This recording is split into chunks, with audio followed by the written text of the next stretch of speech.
Hi all, me again.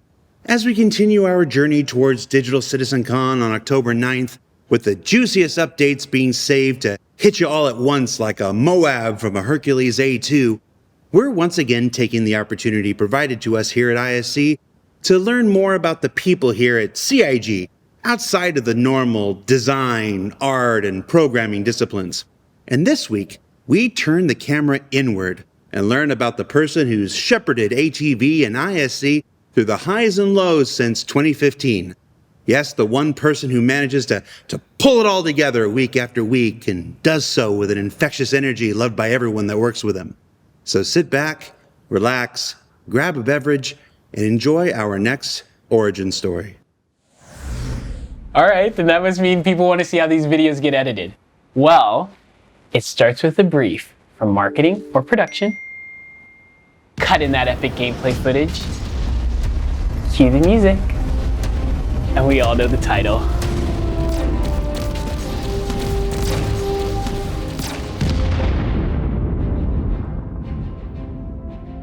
So I grew up in this small town where nothing ever really happened. And if you didn't want to be in sports, or you didn't want to be a doctor, a firefighter, or a police officer, there really wasn't anything for you. And I think that's what led me to movies, to plays, to books. It was a way for me to escape. And I still remember when my mom bought me Jurassic Park. I'm Costa Rican, so I thought this was real. This took place off the Gulf of Costa Rica. These people sent this video because they need help. And shame on my parents for letting me think that for so long. But it wasn't until they bought me the making of Jurassic Park that I realized people did this for a living. And it was in that moment that I realized there was nothing else for me. Did I think it was gonna lead me to games? No. But that's the great thing about my job, is you really get to live so many different lifetimes. I still remember to this day when I got this job at Cloud Imperium. The first person I met was Chris Roberts. He was coming out of the office over at 3rd Street Promenade in LA. And I was like, hey, Chris. And I'd known Chris from his film background, but never a game background. So it kind of was this moment of just like, that was cool. And then I get into this conference room. It has Ben, Alexis, Jared, and a bunch of the other video production team at that time. And I was feeling pretty confident, you know? So I headed out, and I will never forget Jared chasing after me out the door, waving me down like your favorite rom-com movie. You'll probably tell this story differently, but I remember he chased me down and he's like, hey, watch ATV episode 54 and I will call you tomorrow. It could have been 45. I don't know. It was a long time ago. And it was in that moment that I was like, I got this. Let's see. Justin. What's going on here? How was editing a brand new ATV? I feel like I learned how we used to do it, and then we changed everything. So it really does feel like day one all over again. Some of the more eagle-eyed viewers may have noticed that in our hangar lighting improvements sneak peek, hangar was spelled hanger, not hangar. Sorry. No, I'm the captain of that ship. I have to take responsibility for the members of my crew. So that was Justin's fault. A day in editorial is no joke. I can come to work and on Monday I'm a programmer, and by Friday I'm a designer. I'll come in the morning, I'll do the editorial kickoff. Amanda, what'd you get up to last night? I played some video games last night, so it was pretty fun. Ooh, nice. Ryan, what'd you get up to? I grilled up some burgers and dogs. And ISC alone has been being planned for months. You have Jill, Jared, they're looking at the roadmap. They're putting together briefs on the best way to present these features to the community. And then once they go out and they get the interviews, they bring those into editorial. I saw they sent over the footage for ISC. Ryan, did you get that? Yeah, the footage is downloaded and I replied to the handover. And then I have the A segment project prep for you, Justin, and the B segment for Amanda. Okay, cool. Amanda, after I finish the A segment narrative, I'm gonna hand that over to you because I'm gonna move on to a trailer. Cool, and then I'll cut the B segment and then set an in-session on the calendar for Thursday before we send out the narrative cut. And we find the story there. And then once we have the story, we're doing B-roll capture, music, to just present the feature to you guys in ISC in the best light. Then we have things like trailers with Ship Showdown. So yeah, let's zoom into that section right there where the graphic is. and yeah, is back, and turn that off. We'll change this. Cool. And even things that are coming further down the pipeline, like the IE, and I'm telling you, we're gonna have so much fun with Jax this year.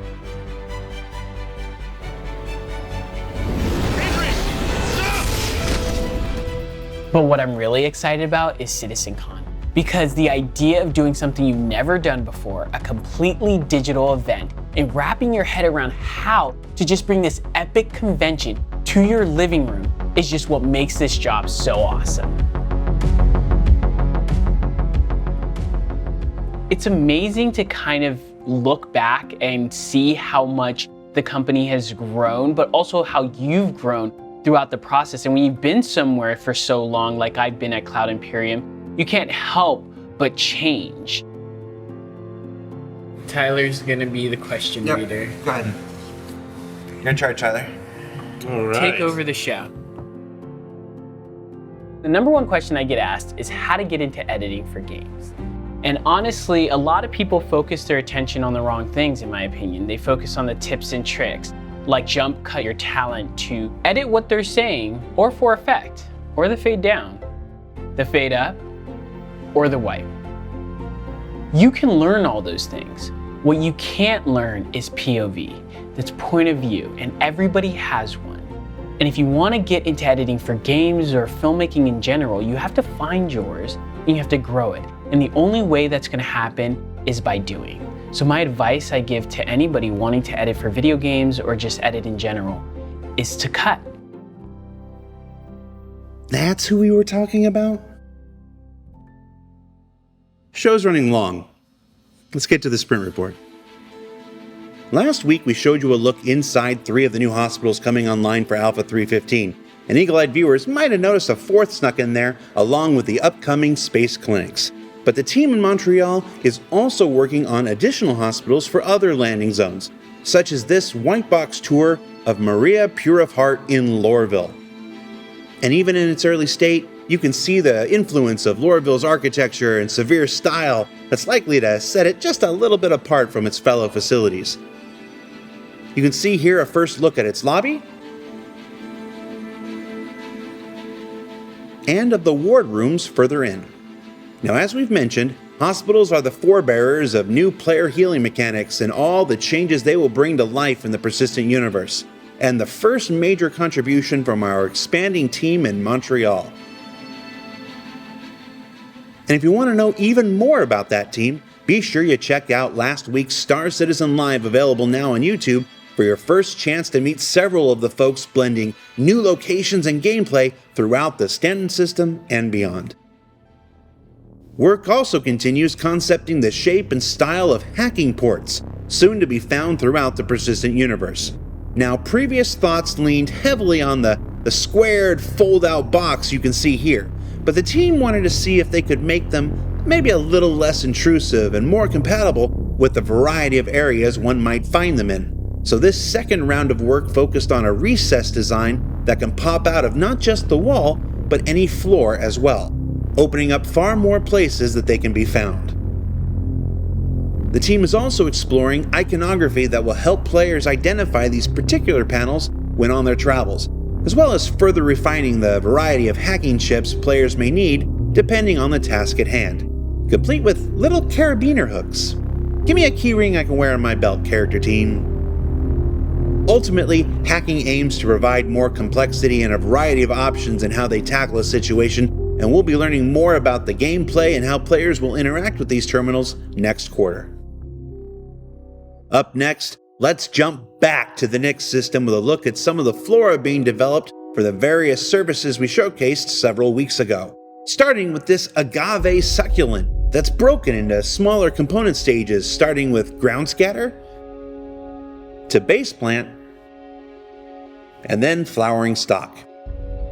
Now, as with ships, this is the white box stage for these plants, used to validate proportions, silhouettes, and such things like potential variants. We also have these aloe plants, which should come in super handy because of all the sunscreen you'll need, because of the dying star, And that's Pyro! It's not Nyx, that joke doesn't make any sense. And Justin is clearly spending his time overseeing the edit of his own segment, or he would have cut this.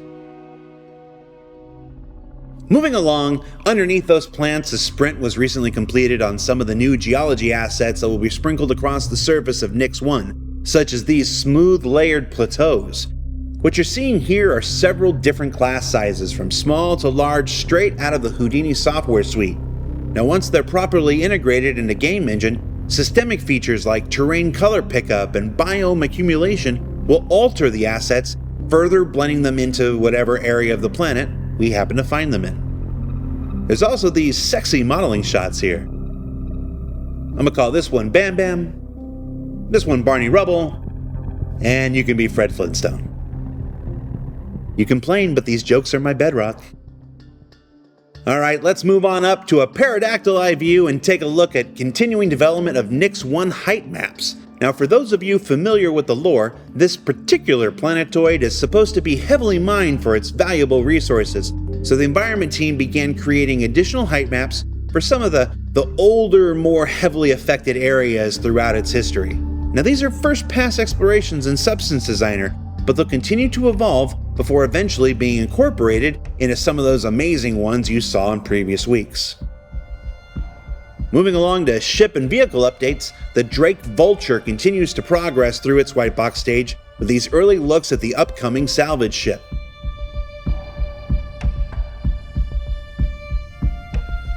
And in vehicle interfaces, let's check out these updated concepts for a potential Drake-specific heads-up display. Now, there are multiple artists making multiple pitches, and this is just one of them, but the group responded pretty well to the overall aesthetic shown here, and it reminded several folks of old Russian military helicopters. Whether this or a different concept goes forward remains to be seen, but it's always exciting to peek behind the curtain and see what's going on in the land of user interfaces. And then, of course, we're heading into the biggest ship event of the year, and preparations are already underway for the Intergalactic Aerospace Expo 2951, with these looks at potential logos for this year's event. I like the one with the swoosh. Finally, before we let you go, we have 2 Crusader-based updates to share this week. The first being the continuing development of atmospheric pressure damage for vehicles and people. You can see here the basics of the system at play. As the player character moves forward, the pressure increases. And then the same here with vehicles. Now, these are just the designer effects at the moment, but now that it's working, it'll move to VFX in a few weeks when they have schedule before making its way into the persistent universe proper. And lastly, because it's been too long since I previously mentioned space whales, the character team has been exploring these micro concepts, exploring what gameplay might look like for players when the mighty storm walls make their way to the clouds across Crusader.